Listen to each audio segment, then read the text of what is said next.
For over a decade, David Hyde Pierce was a fixture of primetime TV. For more than 10 years, David Hyde Pierce was a regular on primetime TV. Not only did his role as Niles Crane on Frasier win him awards, it became an iconic part of pop culture, getting him 4 Emmys. Then, almost without warning, he was no longer in the spotlight.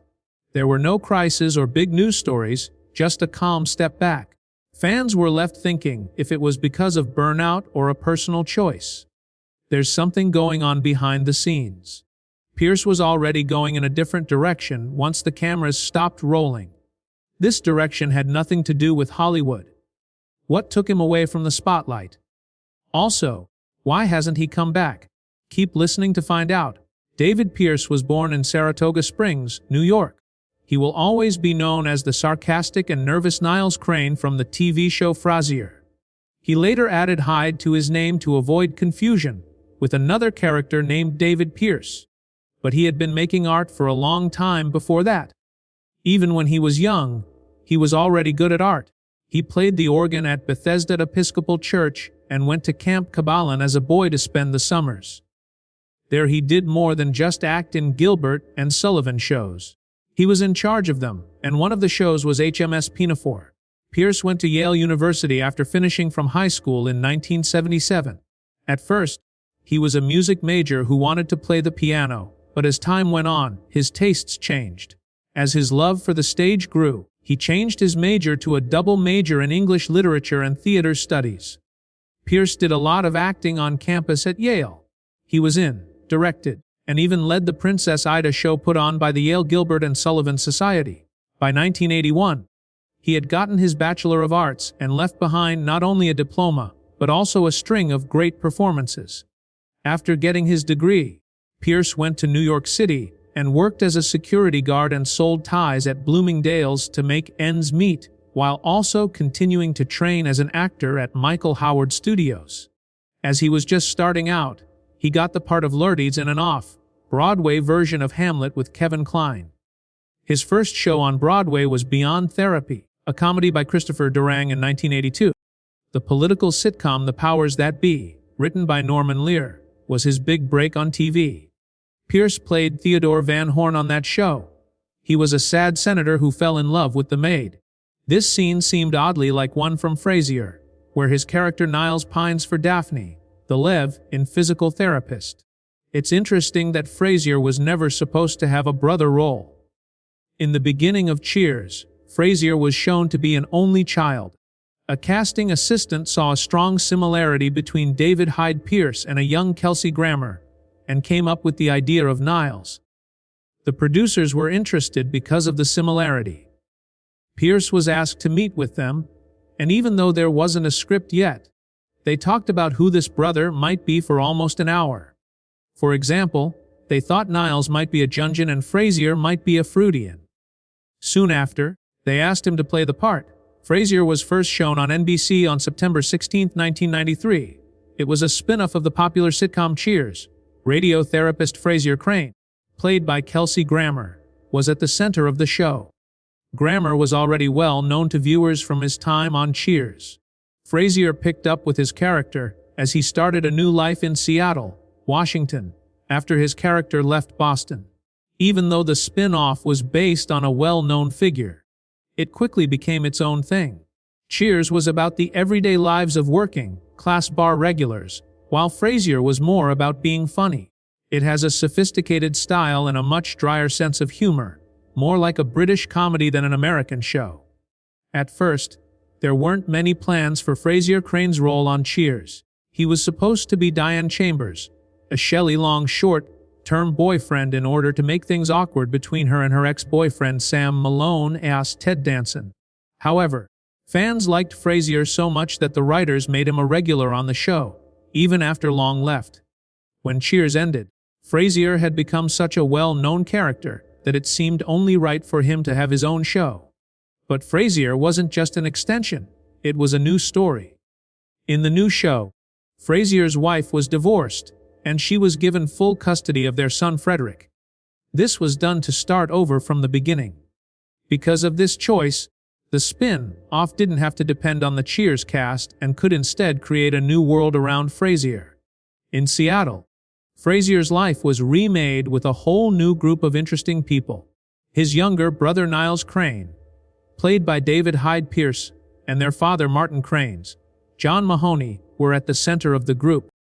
The show was built around how their family interacted. Hi Martin. It was a blunt, no-nonsense retired police officer who moved in with Frasier after he hurt his hip and needed care. This set-up made a funny conflict right away. Frasier was a cultured, neurotic intellectual who was always at odds with his father, who had a more grounded and realistic view of life. He didn't move in by himself. He brought his dirty dog Eddie with him, and Eddie quickly became a pain for Frasier. Frasier hired Daphne Moon, an odd but kind physical therapist from England, to help with Martin's care. She quickly became a part of the family and Niles' attention. Niles was married at the start of the show, but he slowly became deeply interested in Daphne. This slowly turned into one of the most charming and slow, burning plots in the show. At first glance, Frasier and Niles look a lot alike. As the series went on, it became clear that they were not at all the same. They are both psychiatrists who love music and art. Frasier had at least a small sense of self-awareness because he had spent years hanging out with working-class people in a Boston bar. Niles, on the other hand, was so content with his privileged background that he had no idea how haughty he could be. The New York Times once said something very smart: Frasier knows they're being cocky. Niles really doesn't. Fans didn't all see Niles through rose-colored eyes. Some Redditors have called out his flaws, like how often he lies, how rude he is, and how he doesn't support his brother. There was a time when Pierce himself said that he probably couldn't stand Niles in real life. Others, though, say that those traits were what made the show funny. Many stories would not exist at all without Niles's weird habits, neuroses, and awkward social behavior. Niles changed over time, though. His obsessive fear of germs, his hilariously confusing relationship with Maris, whom he had never seen, and his love for Daphne, which he never said, all started to change. Niles slowly showed real growth and weakness. He used to think that he could never have Daphne, but she became his anchor, pulling him out of his anxious bubble and giving him mental stability that Frasier himself never quite achieved. Even though the show was named after Frasier, many fans say Niles was the one who really made it moving. 5 times from 1993 to 2004, David Hyde Pierce won the Emmy for Outstanding Supporting Actor in a Comedy Series. He was nominated 11 times in a row. On Reddit, a poll of users chose Niles as the clear winner, demonstrating how deeply he connected with people. Following the end of Frasier, David Hyde Pierce went in a different direction than expected. He left the world of sitcoms that made him popular and went to work on Broadway. He made his first big move when he joined the original cast of Spamalot in 2005. They got married in October 2008, just before California briefly banned marriages between people of the same gender. Pierce was unhappy about the time because he was glad that their marriage was recognized, but worried about what the law meant. His quiet private life became involved with politics all of a sudden, and for the first time, he spoke out for LGBTQ rights. Pierce stopped letting his private life speak for itself and started speaking out in public because he thought it was important to be seen. He admitted that because of his fame, keeping quiet felt like lying. Over time, he fought for more than just LGBTQ rights. He became the national spokeswoman for the Alzheimer's Association in 2007, the same year he came out. This was a very important cause to him. He told interviews straightforward truths about the illness, saying it breaks your brain down piece by piece and won't stop until it kills you. Because he cared so much about the issue, he went to Congress and asked them to treat Alzheimer's as seriously as any other major public health problem. Pierce did more than just speak out. It was family. In the 1980s, his grandfather had Alzheimer's, which was a long time before the disease was well known. It became clear that something was wrong at a family dinner when his grandfather couldn't read the menu. The fall was slow and painful after that. He used to be a quiet gentleman who liked to play chess, but his attitude changed, and it became hard to care for him. George Pierce, Pierce's dad, had a different kind of dementia after he had a stroke. Pierce's mother took care of him until she died in 1995. Pierce said that part of her death was due to the worry of caring for him. After only a few years, his father passed away. Those events had a lasting effect on me. What started as just showing up at a memory walk quickly turned into a lifelong dedication to fighting Alzheimer's. He spoke out in favor of the National Alzheimer's Project Act, which helped bring the disease to the attention of people across the country. In a moving speech at the 2010 Tony Awards, she accepted the Isabel Stevenson Award and talked about how fragile memories are. She also promised from the bottom of her heart to never forget that night or what happened. Pierce kept working in theater and movies even though he became more politically active. In 2010, he played Warwick in the dark comedy The Perfect Host. Warwick is a guy who seems well-mannered, but actually tricks a home intruder. Not all reviewers agreed. Many people liked Pierce's creepy, multi-layered performance, but the movie was criticized for not making sense and having too many story twists. At about the same time, he went back to the stage and was in the production of La Bee in both London and New York. Then he directed his first show, a musical called It Should Have Been You, which was written by Brian Hargrove. The first performance was in 2011, and it finally made it to Broadway in 2015. The show with Tyne Daly got mixed reviews. It was praised for having heart and fun, but some people thought it was too old school. After that, in 2015 he did Ripcord, another off-Broadway show that got great reviews for being fun like a sitcom. Then there was When We Rise, an ABC miniseries that aired in 2017 and told the story of the LGBTQ rights struggle, as seen through the eyes of Cleve Jones, an activist. Pierce played Jones's father, a doctor who was very traditional and had a hard time accepting who his son was. Pierce took on this complex and important job because he wanted to show what a real and complicated parent could be like. It's interesting that Cleve Jones himself asked Pierce to play the part. His father liked the show Frasier, and the man who played Niles, it turned out. Pierce also played the same character again in the cult comedy Wet Hot American Summer, and made guest turns on The Good Wife in 2017. But Pierce stayed a reluctant star even though he kept showing up on TV and in movies.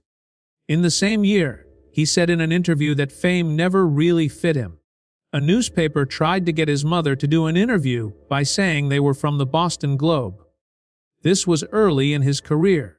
People hid in trees another time just to take pictures of him walking his dog. What you went through changed you. Pierce never tried to be famous like many others in Hollywood did. His only goal was to act. Plus, because Frasier was so successful, he was able to do that on his own terms. Still, he was making his own quiet way. But soon, the world would witness a tragedy that would stop everything, on and off the stage. The COVID-19 outbreak in 2020 stopped everything in the world, and it hit the entertainment business just as hard. Movie sets were quiet, Broadway shut down, and artists all over the world were stuck. It turned into more than just a work break for David Hyde Pierce. I had a lot of time to think and reflect. Pierce was alone at home with his husband Brian, and he was thinking about old sadness. He was trying to make sense of a world that had been turned upside down and had lost his parents. But in the quiet, he also learned again what's important: love, relationship, and finding the good in bad times. Having a reason for living brought him back to his roots. In a moment of giving back and getting together with his Frasier co-stars, he took part in a video fundraiser for the Actors Fund. Then there was an unexpected comeback to TV. Pierce came back into the public eye in 2022 as Paul Child, the well-known chef Julia Child's husband, in the HBO Max drama Julia. He got the part at the perfect time. He was hired earlier, but had to turn down a Broadway offer. He returned to the project after the pandemic forced the cancellation of the stage show. After Joan Cusack and Tom Hollander were first cast as Julia and Paul, the show had to end early, just a few days into shooting. It was clear for Pierce to take over after Cusack was replaced by Sarah Lancashire and Hollander left. It turned out well. Pierce was interested in the story. As soon as he read the plot, he was interested in Paul Child, a Renaissance man who painted, played the violin, did judo, made furniture, and loved wine, food, and building very much. Paul had been there for Julia as she became famous, and Pierce liked that about him. At that time, quiet strength was not often seen in men. Pierce related to it because it reminded him of his own experiences with help and partnership. Even though Julia only ran for 2 seasons, Pierce's acting was praised by many.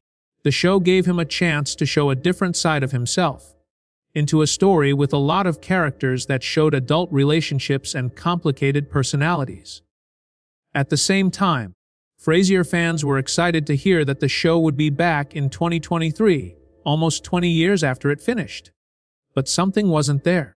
Frasier's beloved younger brother Niles wasn't coming back.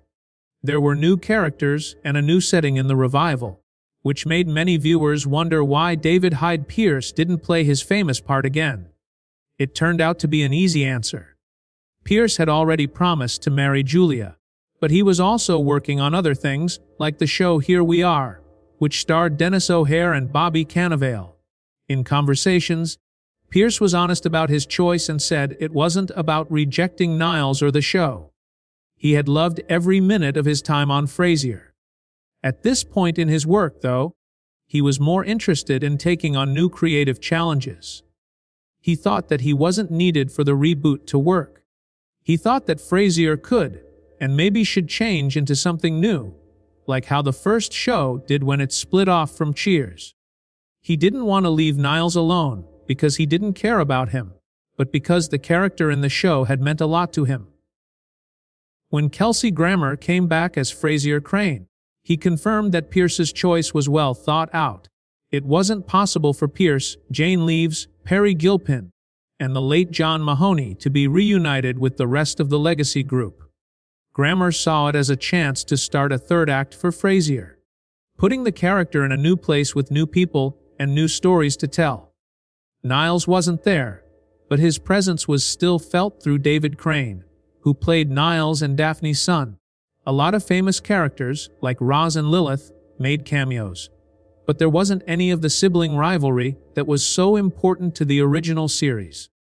Pierce still hasn't shut the door all the way. He has made it clear that he doesn't want to come back as a regular, but he's willing to make a guest appearance if the time is right. Grammer agrees with Pierce and says he can come back whenever he wants.